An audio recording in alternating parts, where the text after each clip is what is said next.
इस क्वेश्चन में डी से पहले सी आता है, सी से पहले बी आता है, बी से पहले ए आता है और ए से पहले जेड आता है। ठीक है, यहाँ पर देखिए डब्ल्यू से पहले भी आता है और भी से पहले यू आता है, यू से पहले टी आता है और टी से पहले एस आता है। ठीक है, यहाँ पर भी देखिए पी से पहले ओ आता है, ओ से पहले एन आता है, एन से पहले एम आता है और एम से पहले एल आता है। ठीक है, तो इसका भी हम लोग वैसे ही करेंगे। ठीक है, तो यहाँ पर सबसे पहले हम लोग देख लेते हैं इन दोनों में क्या रिलेशन है। ठीक है, तो Z और W में क्या रिलेशन है। Z से पहले Y आता है और Y से पहले X आता है और X से पहले यहाँ पे W आता है। ठीक है, तो हम लोग इसमें वैसे ही करते हैं। L से पहले K आता है और K से पहले यहाँ पर J आता है और J से पहले I आ जाता है। ठीक है, I यहाँ पर आ गया है। अब हम लोग जैसे D B Z का आपस में रिलेशन है वैसे यहाँ पे हम लोग करते हैं।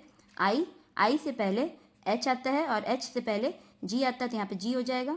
ठीक है, और G से पहले यहाँ पर F आता है और F से पहले यहाँ पे E आता है, यानी कि I G E option A हमारा आंसर है।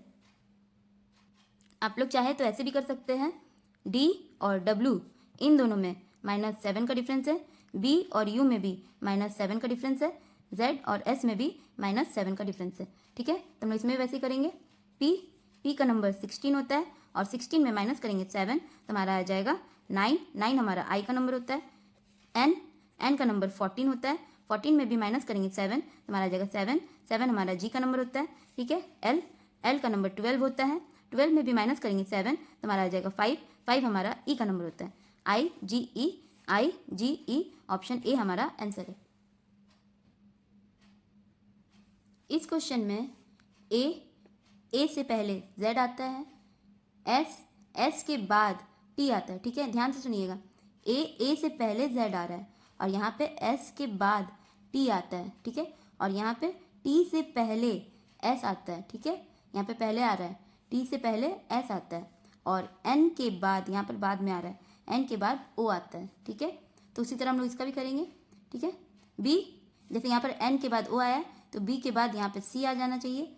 ठीक है, T से पहले S आया है तो यहाँ पर U से पहले T आता है। ठीक है, अब आप ऑप्शन में देखिए लास्ट में T और C सिर्फ ऑप्शन डी में है, ऑप्शन सी में भी नहीं है, ऑप्शन बी में भी नहीं है, ऑप्शन ए में भी नहीं है, यानी कि ऑप्शन डी हमारा आंसर है। आगे चेक करने की ज़रूरत नहीं है।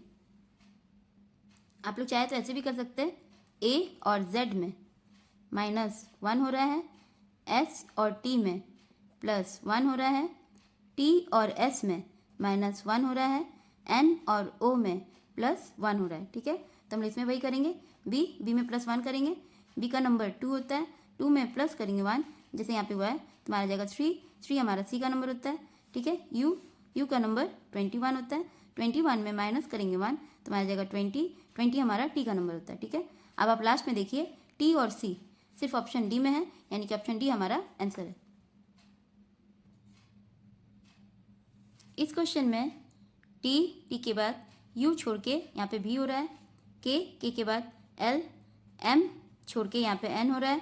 ठीक है, जे के बाद के एल एम छोड़ के यहाँ पे एन हो रहा है, आर के बाद एस टी यू भी छोड़ के यहाँ पे डब्ल्यू हो रहा है। ठीक है, तो उसी तरह हम लोग इसका भी करते हैं, जी के बाद एच छोड़ के यहाँ पे आई हो जाएगा और एक्स के बाद वाई, जेड छोड़ के यहाँ पे ए हो जाएगा जैसे यहाँ पे हुआ है। ठीक है, तो अब आप ऑप्शन में देखिए, आगे में आई और ए सिर्फ ऑप्शन सी में है, ऑप्शन डी में भी नहीं है, ऑप्शन बी में भी नहीं है, ऑप्शन ए में भी नहीं है, यानी कि ऑप्शन सी हमारा आंसर है। आगे चेक करने की ज़रूरत नहीं है।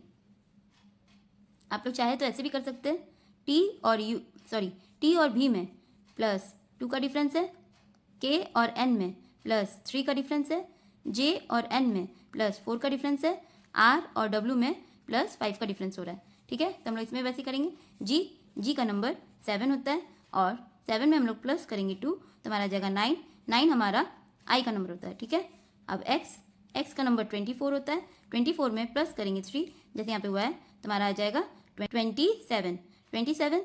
ठीक है, और अल्फ़ाबेट हमारा होता है 26 तो हम लोग 27 में 26 को माइनस कर देंगे तो हमारा जाएगा 1 हमारा ए का नंबर होता है, ए यहाँ आ गया और आगे में आई और ए सिर्फ ऑप्शन सी में है, यानी कि ऑप्शन सी हमारा आंसर है। इस क्वेश्चन में सी के बाद डी छोड़ के यहाँ पे ई हो रहा है, आई के बाद जे छोड़ के यहाँ पे के हो रहा है, एन के बाद ओ छोड़ के यहाँ पे पी हो रहा है, क्यू के बाद आर छोड़ के एस हो रहा है। ठीक है, तो हम लोग इसका भी वैसे करेंगे। एस के बाद टी छोड़ के यहाँ पे यू हो जाएगा, और जी के बाद एच छोड़ के यहाँ पे आई हो जाएगा। ठीक है, अब आप ऑप्शन में देखिए, लास्ट में यू और आई सिर्फ ऑप्शन ए में है, ऑप्शन बी में भी नहीं है, ऑप्शन सी में भी नहीं है, ऑप्शन डी में भी नहीं है, यानी कि ऑप्शन ए हमारा आंसर है, आगे चेक करने की ज़रूरत नहीं है। आप लोग चाहे तो ऐसे भी कर सकते हैं, सी और ई में +2 का डिफरेंस है, आई और के में भी +2 का डिफरेंस है, एन और पी में भी +2 का डिफरेंस है, क्यू और एस में भी +2 का डिफरेंस है। ठीक है, तो हम लोग इसमें वैसे ही करेंगे। एस का नंबर 19 होता है, 19 में प्लस करेंगे 2 तो हमारा आ जाएगा 21, और 21 हमारा यू का नंबर होता है। जी का नंबर 7 होता है, 7 में प्लस करेंगे 2 तो हमारा आ जाएगा 9, 9 हमारा आई का नंबर होता है। ठीक है, और लास्ट में आई और यू सिर्फ ऑप्शन ए में है, यानी कि ऑप्शन ए हमारा आंसर है। इस क्वेश्चन में ई और ए का प्लेस आपस में एक्सचेंज हो जा रहा है। ठीक है, ए यहाँ पे आ गया और ई यहाँ पे आ गया। ठीक है, और सेकंड में जो स्मॉल ई है वो यहाँ पे कैपिटल ई हो जा रहा है, A E। ठीक है, उसी तरह हम लोग इसका भी करेंगे। पी और बी का प्लेस आपस में एक्सचेंज कर देते हैं, बी इधर आ जाएगा और पी इधर आ जाएगा, और बीच में जो स्मॉल पी है वो यहाँ पे कैपिटल पी हो जाएगा, B P, ऑप्शन सी हमारा आंसर है।